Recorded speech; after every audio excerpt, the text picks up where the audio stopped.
लो मेरे प्यारे रसगुल्लो, तुम मेरा इंतजार कर रहे थे। लो तुमने मेरा इंतजार किया और हम दौड़ करके आपके पास आ चुके।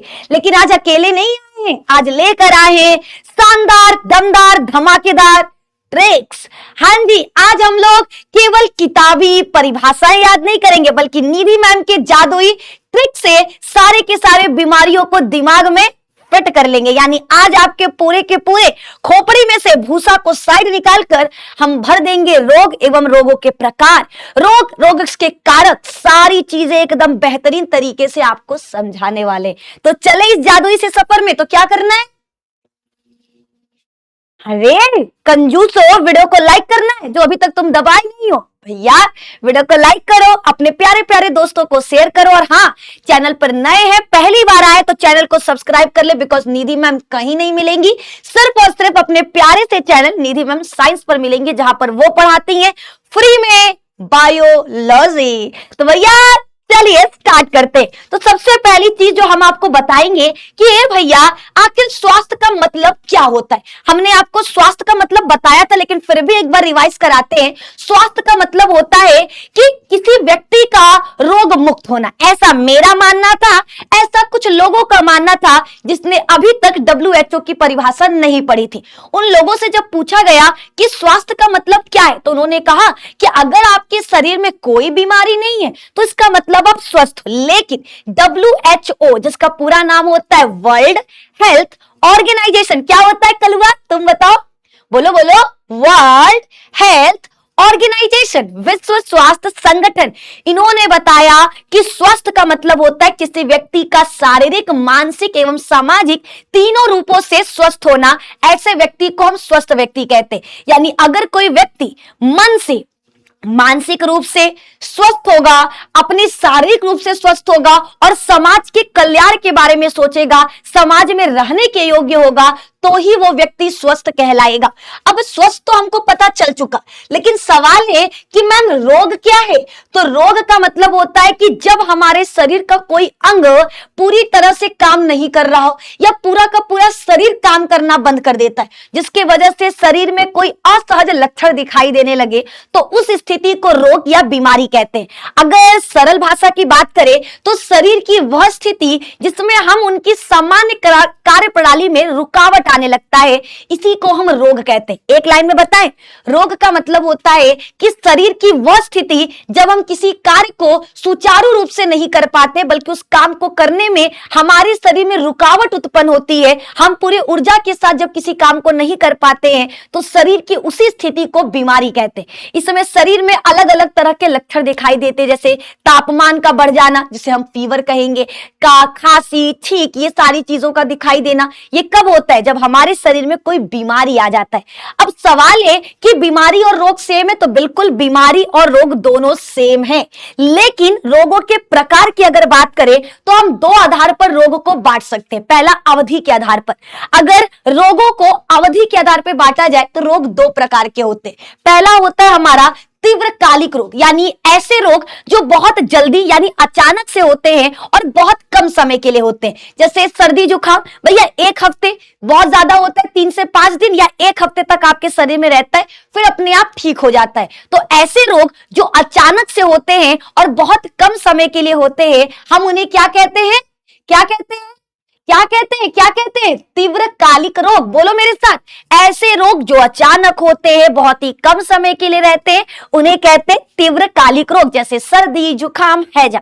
लेकिन दूसरा हमारा रोग है दीर्घकालिक रोग, यानी ऐसे रोग जो बहुत लंबे समय तक रहते हैं, महीने भर, साल भर या जीवन भर, और ये धीरे धीरे हमारे शरीर को अंदर से कमजोर कर देते हैं। एग्जाम्पल में diabetes, cancer, asthma, blood pressure, ये सारी चीजें क्या होती हैं? आपकी दीर्घकालिक रोग है, जो लंबे समय तक आपके शरीर में रहते हो, आपके शरीर को धीरे धीरे कमजोर करने का काम करती हैं। लेकिन अगर रोगों को संक्रमण के आधार पर बांटा जाए, फैलने के आधार पर बांटा जाए, तो रोग हमारे दो प्रकार के होते हैं। पहला होता है हमारे पास संक्रामक रोग। संक्रामक रोग का मतलब होता है ऐसे रोग, संक्रामक रोग का मतलब ऐसे रोग जो एक संक्रमित व्यक्ति से किसी स्वस्थ व्यक्ति में प्रत्यक्ष या अप्रत्यक्ष रूप से फैलता है, हम उन्हें क्या कहते कहते हैं संक्रामक रोग। अगर आपसे कोई पूछे संक्रामक रोग क्या है तो सिंपल सा डेफिनेशन आपको याद रखना है, ऐसे रोग जो एक व्यक्ति से दूसरे व्यक्ति में प्रत्यक्ष या अप्रत्यक्ष तरीके से फैलते हैं, हम उन्हें संक्रामक रोग कहते हैं। और इन रोगों को फैलाने वाला पता है कौन है? इन रोगों को उत्पन्न करने वाले सूक्ष्म जीव होते हैं, जैसे जीवाणु, विषाणु, प्रोटोजोआ, कवक, कृमि। ये क्या करते हैं? इन रोगों को फैलाने का काम करते हैं, इन रोगों को उत्पन्न करने का काम करते हैं। और ये रोग एक शरीर से दूसरे शरीर में हवा, पानी, भोजन, शारीरिक संपर्क या मच्छरों, कीटों के जरिए एक शरीर से दूसरे शरीर में जाता है। तो अगर हम आपसे पूछे संक्रामक रोग क्या है तो आपको याद रखना है, ऐसे रोग जो एक व्यक्ति से किसी स्वस्थ व्यक्ति में प्रत्यक्ष या अप्रत्यक्ष रूप से फैलता है, हम उन्हें संक्रामक रोग कहते हैं। इन रोगों को उत्पन्न करने वाले हानिकारक सूक्ष्म जीव होते हैं और ये रोग एक व्यक्ति से दूसरे व्यक्ति में हवा, पानी, भोजन और शारीरिक संपर्क या मच्छरों के जरिए एक शरीर से दूसरे शरीर में फैलता है। और इन रोगों को हमने जैसा कि कहा था, या तो वायरस उत्पन्न करते हैं, या तो जीवाणु उत्पन्न करते हैं, या तो प्रोटोजोआ, या फिर आपका क्या होगा, वायरसेस। ठीक है, लेकिन अब हम बात करते हैं ऐसे रोगों के बारे में जो एक शरीर से दूसरे शरीर में नहीं फैलते, उन्हें कहते हैं असंक्रामक रोग। यानी ऐसे रोग जो एक व्यक्ति से दूसरे व्यक्ति में नहीं जाता, हम उन्हें क्या कहेंगे, असंक्रामक रोग कहेंगे। और इन बीमारियों को कोई बाहरी सूक्ष्म जीव के हमले से नहीं, बल्कि शरीर में किसी अंदरूनी अंगों का ठीक से काम न करने पर बनता है। ठीक है, तो ऐसे रोग जो एक व्यक्ति से दूसरे व्यक्ति में नहीं फैलेगा, इससे कोई सूक्ष्म जीव उत्पन्न नहीं करेगा, बल्कि अगर आपके शरीर का कोई अंग है वो सही तरीके से काम नहीं कर रहा तो आपको ये रोग हो जाएगा। ठीक है, इसमें पोषक तत्वों की कमी या आनुवांशिक कारणों से पैदा होने वाले बीमारियां आते हैं। तो चलिए अब हम इनको क्या करने वाले हैं, अब हम पढ़ने वाले हैं बच्चा सबसे इंपॉर्टेंट चीज रोगों के बारे में। ठीक है, जो आपको पूरे जीवन, आप आगे चलकर कोई कंपटीशन का एग्जाम देने वाले हो, आप आगे चल करके 10th या 12th का एग्जाम देने वाले हो, या आप जनरल नॉलेज के लिए भी ये वीडियो देख रहे हो, तो ये बहुत इंपॉर्टेंट है कि आपको पता होना चाहिए कि कौन से रोग हमारे जीवाणुओं की वजह से होते हैं और कौन से रोग विषाणुओं की वजह से होते हैं, और कौन प्रोटोजोआ और कौन कवक की वजह से। तो चलिए बिना देरी के हम इसको स्टार्ट करते हैं। तो मेरे दोस्त, अगर बात करें वायरस का, तो वायरस की बीमारियों को याद करने का एक ट्रिक है, रेखा हिट करके पोइचे छोड़ गई। ठीक है, रेखा हमें हिट करके पोइचे छोड़ गई। रे फॉर रेबीज, ख फॉर खसरा, ह से हर्पीस और मे से मेनिंजाइटिस। ठीक है, फिर बच्चा आपको बता दे, रेखा हमें हिट करके हमारा क्या होता है, भाषा वो साइलेंट होता है, उससे कुछ नहीं। अगर हम आपको लिख कर बताएं, ठीक है, तो देखो ट्रिक हमारा है, रेखा आपको देखो कैसे याद रखना है, रेखा हमें हिट करके पीछे को हम बस लिख देंगे पोइचे, पोइचे छोड़ गई, है ना। रेखा हमें हिट करके पोइचे छोड़ गई। अब इसमें आपका सारा ट्रिक है, कैसे बच्चा, देखो, रे फॉर आपका रेबीज, रे से होता है आपका रेबीज, ख से होगा खसरा, खसरा, ह से होगा हर्पीस, मे से होगा मेनिंजाइटिस, मेनिंजाइटिस, ही से होगा हिपेटाइटिस, हिपेटाइटिस बी, टी से होगा ट्रेकोमा, ट्रेकोमा, और करके इसमें बच्चा साइलेंट है, करके से कुछ नहीं होगा। पो से याद रखना है पोलियो, ए से याद रखना है एड्स, चे से याद रखना है चेचक, थो से याद रखना है छोटी माता, छोटी माता, ड से याद रखना है डेंगू, ग से गलसुआ, और ई से याद रखना है इन्फ्लुएंजा, इन्फ्लुएंजा। तो ये हमारा क्या हो गया, डन। तो आप सभी को जब भी अगर 4 ऑप्शन दे और बोले इनमें से वह कौन सी बीमारी है जो वायरस की वजह से होता है, तो पूरे जीवन आपको याद रखना है, अब भूलना नहीं है। ठीक है, जब भी वायरस से पूछेगा कोई 4 बीमारियों के नाम बताइए, या इन चारों में से कौन सी बीमारी वायरस से होती है, तो एक ट्रिक, अपने दिल दिमाग, जैसे अपने दिल में उसका नाम छिपाए हो ना, है ना, मेरे दिल पे लिखा है उसका नाम, बस उस तरीके से आपके दिमाग और दिल में हो जाना चाहिए। विषाणु के रोगों का नाम याद करने का ट्रिक एकदम छाप दो, है ना। रेखा हमें हिट करके पोइचे छोड़ गई। अब भैया विषाणु तो हो गया, अब कहोगे मैम जीवाणु का भी तो बता दो। जीवाणु से तो सबसे ज्यादा क्वेश्चन आते।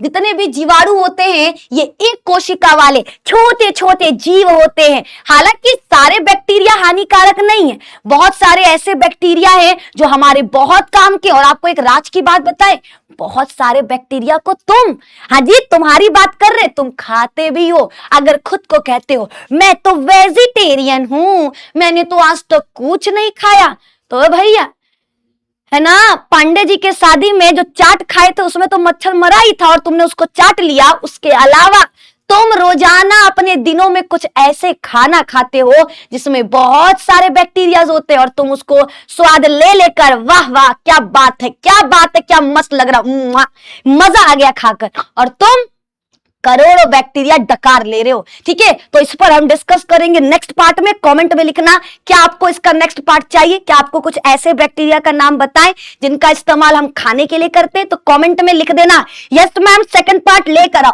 लेकिन अभी बात करते हैं कुछ ऐसे बैक्टीरिया से होने वाले रोगों का जो बैक्टीरिया उत्पन्न करता है हमारे शरीर में। तो भैया इनको याद करने का ट्रिक है पंडित जी का टीका न्यू है, या फिर याद करना जीएसटी पंडित। ठीक है, जीएसटी पंडित का टीका न्यू है। ठीक है, ये सभी को याद रखना है, जीएसटी पंडित का न्यू टीका है। चलिए आइए हम आपको यहाँ पे बताते हैं। ठीक है, जीएसटी एक पंडित जी हैं, जैसे निधि मैम है ना पंडित जी, वही तरीके से याद रखना है हमारे वाले जो है उनका नाम है जीएसटी पंडित। ठीक है, तो जीएसटी पंडित का टीका न्यू है। अब इससे हम करने वाले हैं सारे बीमारियों को याद। ठीक है, सारे बीमारियों को कर लेंगे हम बढ़िया तरीके से याद। ठीक है, तो जी फॉर हो जाएगा, देखो जी फॉर होगा गोनोरिया, एस फॉर सिफिलिस, यहां पे कर देते हैं। जी फॉर होगा गोनोरिया, एस फॉर सिफिलिस और टी फॉर टीटनेस, प for plague, D for diphtheria और टी फॉर तपेदिक, का फॉर काला कुष्ठ, काला जार भी है ना, काला जार लिख दो। टी फॉर टिटनेस तो हो गया आपका टाइफाइड। ठीक है, टी फॉर टाइफाइड, का से कुष्ठ रोग, न्यू से न्यूमोनिया और है से हैजा, और यहां पर हो गया ये आपका कंप्लीट। तो अगर आपसे कभी कोई बोले कि भैया 4 ऐसे रोगों का नाम बताओ जो बैक्टीरिया की वजह से होता है, तो भैया आंख बंद करना, निधि मैम का ये चेहरा याद करना और बोलना निधि मैम ने बोला था जीएसटी पंडित का टीका न्यू है, जीएसटी पंडित का टीका न्यू है। G for gonorrhoea, S for syphilis, T for tetanus, प for plague, D for diphtheria, त फॉर तपेदिक, का से कालाजार, टी से टाइफाइड, का से कुष्ठ, न्यू से निमोनिया और है फॉर हैजा। ये सारे के सारे रोग आपका बैक्टीरिया से होता है। किससे होता है बच्चा? बैक्टीरिया से होता है। अब बढ़ते हैं आगे की तरफ। नेक्स्ट आपका इंतजार कर रहा है प्रोटोजोआ। क्या भैया तुम लोग आपस में बात कर रहे हो? मैं तुम्हारी कमेंट को देख रही हूँ। एक एक लोगों को मैं कर दूंगी ब्लॉक, तो चाहते नहीं हो ना? निधि मैम का क्लास रोज चाहिए ना? तो भैया बतियाइए मत, है ना? आप लोग तनीस पर ध्यान दे दीजिए। अब आपको कुछ ऐसे बीमारियों के बारे में बताने वाले जिनका नाम आप रोज सुनते हो, लेकिन आपको आज तक नहीं पता था कि ये प्रोटोजोआ की वजह से होता है। और हमारी क्लास में कुछ प्यारे प्यारे निकम्मे नालायक से बच्चे जिनको अभी तक ये भी नहीं पता कि प्रोटोजोआ नाम का भी कोई जीव होता है। वो आज तक जीवाणु और विषाणु तो सुने हैं, प्रोटोजोआ क्या है इन नालायकों को आज तक नहीं पता था। तो कोई बात नहीं, Nidhi ma'am is here, then why are you fear? इसी बात पे लाइक का बटन दबा दो, जल्दी से वीडियो को लाइक करिए, फटाफट से शेयर कर दो अपने कल्लू मल्लू चल्लू डल्लू सारे के सारे दोस्तों को। बता दो निधि मैम इतना बेहतरीन क्लास लेकर आई है जो पूरे यूट्यूब पर कहीं भी नहीं मिलेगा, कोई भी नहीं पढ़ाएगा ऐसे ट्रिक के साथ। एक एक ट्रिक मजेदार है और हमेशा जिंदगी भर याद करने वाला है। तो अभी बढ़ते हैं प्रोटोजोआ की तरफ। तो सवाल है कि मैम ये प्रोटोजोआ क्या है? तो भैया ये एक कोशिका वाले छोटे छोटे सूक्ष्म जीव है जिनको आप अपनी बड़ी बड़ी आंखों से नहीं देख सकते, नग्न आंखों से नहीं देख सकते, लेकिन हाँ ये बैक्टीरिया से थोड़े बड़े होते हैं और थोड़े से जटिल होते हैं। और ये पता है दूषित पानी, मिट्टी या मच्छरों के माध्यम से एक शरीर से दूसरे शरीर में पहुंचते हैं। तो प्रोटोजोआ क्या है? ये भी एक कोशिका वाला सूक्ष्म जीव है, लेकिन ये बैक्टीरिया से थोड़े बड़े और जटिल होते हैं। ये आमतौर पर दूषित पानी, मिट्टी या मच्छरों के माध्यम से एक शरीर से दूसरे शरीर में जाते हैं, ये आपको याद रखना है। लेकिन सवाल है कि मैम इसको कैसे याद करें? प्रोटोजोआ से होने वाले रोगों का भी तो ट्रिक बता दीजिए। तो ट्रिक है ना पापा, ठीक है? तो अगर अगल बगल में पापा है तो आवाज को तनी धीमा कर दीजिए। जब पापा हो जाते हैं थकान से चूर चूर, तो वो भैया अंगड़ाई लेते हुए कहते हैं, अंगड़ाइयां लेता हूं मैं जब जोर जोर से, तो नींद मुझे लगती है बड़ी झकझोर से। तो बस आपको नींद से याद रखना है। पापा जब काम पर जाते हैं तो उनको लगता है नींद, और जब नींद लगेगा तो वो क्या करेंगे? सो जाएंगे। तो आप क्या बोलोगे? आप मम्मी को बोलोगे, नहीं मम्मी पापा ना काम पे सो जाते हैं। तो बस इसी को ट्रिक बना लो। आपका प्रोटोजोआ से होने वाले रोगों का ट्रिक है पापा काम पे सोते हैं। पापा काम पे सोते हैं। अब इसको कैसे याद रखना है? पापा से याद रखना पायरियां। जब भी आप लोग खाते हो अमरूद, निकलता है दांतों से खून और कहते हो क्या आपको पायरिया है? हाँ जी, पायरिया आपका प्रोटोजोआ से होने वाला रोग है। तो भैया याद रखना पापा से होगा पायरिया, पायरिया, ठीक है? का से याद रखना है कालाजार, का से कालाजार। म से याद रखना है मलेरिया, मलेरिया, ठीक है? पे से याद रखना है पेचिस, और सोते से याद रखना है निद्रा रोग, सोने की बीमारी जिसे हम निद्रा रोग कहते हैं, ठीक है? ये हमारा क्या है? ये प्रोटोजोआ से होने वाले रोगों का ट्रिक है। देखो एक काला ज्वर होता है, काला जार होता है, दोनों अलग अलग चीजें है ना। काला ज्वर आपका बैक्टीरिया की वजह से होगा और काला जार आपका परजीवी यानी प्रोटोजोआ की वजह से होगा। तो परजीवी से होने वाले रोगों का ट्रिक याद रखना, पापा काम पे सो जाते हैं। प से पायरिया, का से कालाजार, म से मलेरिया, पे से पेचिस और सोते से निद्रा रोग। अब आगे की तरफ बढ़ेंगे, ठीक है? सुनो जी दुल्हन अब आगे बढ़ो जी, अब मिलो तुम कवक से। अब आपको बताते हैं कवक। कवक हमारे पर्यावरण में हर जगह होते हैं। मशरूम, ब्रेड पर लगने वाले फफूंद, ये सारे क्या है? कवक है। लेकिन कुछ कवक हमारे त्वचा, नाखून, फेफड़ों पर संक्रमण पैदा करते। कवक से बहुत सारे रोग होते और इन रोगों को कैसे याद करेंगे?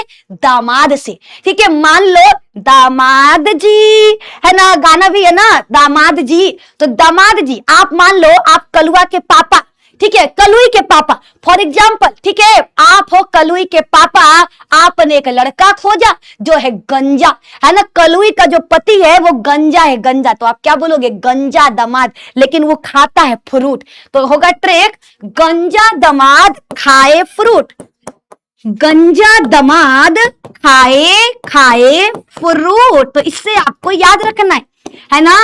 कवक से होने वाले रोगों का ट्रिक है गंजा दामाद, है ना? कलुआ है गंजा, कलुई का पति कलुआ, कलुआ है गंजा, आपका कहलाएगा दामाद और खाता क्या है? फ्रूट। तो भैया ट्रिक क्या बनेगा? गंजा दामाद खाए फ्रूट। गंजापन, आधे लोग टकला हो जाते हैं ना, तो भैया वो टकला काहे लिए होते हैं? आधे लोग बोलते हमारा बाल झड़ गया है होकरी के चक्कर में, है ना? लड़का का जब बाल झड़ने लगता है तो सीधा इल्जाम लड़की पे लगा देते। कलुआ का बाल झड़ा ना, सीधा इल्जाम कलुई पे लगा दिया कि ये हमारा खून पी गई, हमारा बाल पूरा का पूरा चाट गई, हम टकले हो गए। लेकिन अब उसको बताओ कि ना ना ना, लड़कियों की वजह से गंजापन नहीं होता है, तुम लोगों के वजह से होता है। तुम्हारे बाले में एक कवक पड़ जाता है और जेकरा वजह से तुम गंजापन के शिकार हो जाते हो। तो गंजापन एक कवक की वजह से होता है, ठीक है? दमा, दामा, द से दाद, ठीक है? खा से खाज खुजली, खाज खुजली। और भैया एक चीज याद रखना, ए फ्रूट से होता है एथलीट फ्रूट, ए फ्रूट से होता है एथलिट फ्रूट। तो भैया क्या ट्रिक बना, गंजा दमाद। कोई बोले कवक, तो रतिया में सुतले सुतले कहना हम हैं कलुई के, हम खोजेंगे कलुई के लिए पति और कलुआ होगा हमारा दमाद। तो यही लिए ट्रिक बनाए हैं, गंजा दमाद खाए फ्रूट। क्या होगा ट्रिक, गंजा दामाद खाए फ्रूट। गंजा से गंजापन, दमा से दामाद, द से दाद, खा से खाज खुजली, ए से एथलीट फ्रूट। अब आगे की तरफ बढ़ते हैं। अब हमारे पास है क्रीमी। क्रीमी क्या है, तो ये बहुकोशिकीय जीव होते हैं, कीड़ा मकोड़ा की तरह, जिन्हें हम बिना माइक्रोस्कोप के भी देख सकते हैं। ये आमतौर पर दूषित भोजन या मिट्टी के संपर्क में आने पर पेट या आंतों में चले जाते हैं। ये ऐसे कीड़े की तरह होते हैं जिनको आप खाते हो। कभी कभी मम्मी बोलती ना पेट में कीड़ा पड़ गया है। कई बार ऐसा होता है कि जब आप लैट्रिन करने गए, मल निकालने गए, तो आपको आपके मल में कीड़ा चलता हुआ दिखाई देगा। ये बहुकोशिकीय होते हैं और इनको आप आसानी से देख सकते हो। तो भैया ये कीड़ा है ना, ये बहुकोशिकीय होते हैं और जिनको हम बिना माइक्रोस्कोप के भी देख सकते हैं। तो इनसे होने वाला 2 रोग आपको भैया बेहतरीन तरीके से याद रखना है। कौन कौन सा, एक हाथी पाव, ठीक है, पहला आपको याद रखना है हाथी पाव, इसको भूलना नहीं है। हाथी पाव जिसमें व्यक्ति का पैर क्या होता है, हाथी के समान फैल जाता है, ठीक है। ये सभी को, इसका सबसे इंपॉर्टेंट रोग है हाथी पाव, जिसे फाइलेरिया भी कहते हैं, जिसे फाइलेरिया कहते हैं, जो वुचेरिया बैंक्रॉफ्टी नामक एक कृमि के वजह से होता है। तो इसका एक ही रोग है जिसको आप बहुत अच्छे से याद कर लो। अब नेक्स्ट है विटामिन की कमी से होने वाला रोग, ठीक है, विटामिन के कमी से होने वाला रोग। तो भैया सबको याद रखना है, विटामिन ए की कमी होगी तो आपको रतौंधी होगा। विटामिन ए की कमी से रतौंधी, विटामिन B1 की कमी से बेरी, विटामिन सी के कमी से स्कर्वी, विटामिन डी के कमी से रिकट्स और विटामिन ई के कमी से प्रजनन शक्ति में कमी आता है और विटामिन के की कमी से रक्त का थक्का नहीं बनता है। तो ए की कमी रतौंधी रतिया में दिखबे नहीं करेगा, बी के कमी से बेरी, सी के कमी से स्कर्वी, सी के कमी से स्कर्वी, डी के कमी से हड्डियां कमजोर रिकेट्स, ई के कमी से प्रजनन शक्ति में कमी, फर्टिलिटी रेट एकदम घट जाएगा और विटामिन के की कमी से रक्त का थक्का नहीं बनता। तो आज के सुपर डुपर क्लास में हमने पूरा का पूरा A to Z बच्चा आपको पढ़ा दिया रोगों के बारे में, रोगों के प्रकार के बारे में और साथ ही साथ हर रोगों का ट्रिक भी दे दिया। तो नेक्स्ट वीडियो आप लोगों के लिए हम लेकर आने वाले, क्योंकि एक बच्चे का बार बार कमेंट आ रहा कि मैम हम ना गंजे होते जा रहे, तो आप लोग कमेंट में बताओ नेक्स्ट वीडियो लेकर आए कि आखिर बाल क्यों झड़ जाते हैं, आखिर कौन सा कवक जिम्मेदार होता है टकलापन बनाने के लिए, गंजापन किसके वजह से आता है, कैसे आता है, हम कैसे बच सकते हैं। समय से पहले अगर गंजापन नहीं चाहते हो तो आपको कुछ ऐसे ट्रिक बताएंगे। अगर लड़के लड़कियों का बाल झड़ रहा है तो कुछ ऐसी चीजें बताएंगे जिनको फॉलो करके आप अपने सुनहरे घने घने बाल हमेशा पाए जा सकते हो, समझे। तो अगर आपको चाहिए काले सुनहरे बाल और आप चाहते हो कि गंजेपन का शिकार आप ना हो तो कमेंट में लिखना यस मैम, नेक्स्ट पार्ट आप लेकर आओ, हमें देखना है, हमें जानना है उस कवक के बारे में जिसके वजह से हम गंजे हो जाते हैं, ठीक है। तो आप लोग कमेंट में अगर 500 से ज्यादा कमेंट आता है तो हम आपके लिए नेक्स्ट वीडियो लेकर आएंगे गंजापन के बारे में। तब तक आज के इस वीडियो को आप लाइक करिएगा, शेयर करिएगा और चैनल पे नए हैं तो चैनल को सब्सक्राइब करिएगा। पीडीएफ के लिए हमारे टेलीग्राम चैनल निधि मैम साइंस को जाकर के फटाफट से ज्वाइन करिएगा, स्कैन करिए, टेलीग्राम चैनल में जाइए, पीडीएफ लीजिए और नंबर 1 तैयारी निधि मैम के साथ करिए। मिलते हैं बहुत जल्दी नेक्स्ट वीडियो के साथ, तब तक जय हिंद, जय भारत, धन्यवाद, बाय।